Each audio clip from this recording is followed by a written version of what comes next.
साल के आखिरी महीने की वो रात तिमिरपुर गांव ने शायद दशकों से ऐसी ठंड नहीं देखी थी। उत्तर से आने वाली सर्द हवाएं हड्डियों को चीर रही थी।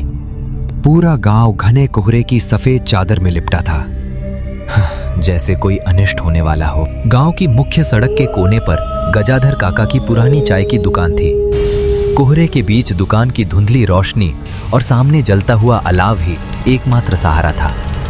आग के पास दो पुराने दोस्त बैठे थे, रमेश और माधव। उफ माधव भाई, ऐसी ठंड तो कलेजा कपा दी रही है। रेडियो पर कह रहे थे कि इस बार रिकॉर्ड टूटेगा। सही कह रहे हो रमेश, अभी तो शुरुआत है, आगे आगे देखो क्या होता है। भगवान जाने गरीबों का क्या होगा।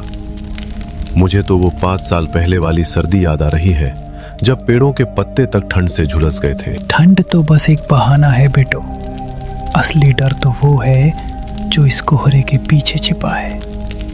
इंसान प्रकृति के सामने तो बेबस है ही, पर अपनों के लालच के सामने और भी असहाय हो जाता है। आप क्या कहना चाह रहे हैं काका?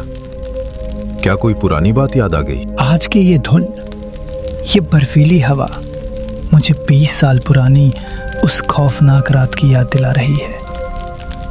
वो घटना रतनपुर गांव की है। गजाधर काका की आवाज में एक अजीब सा भारीपन आ गया था।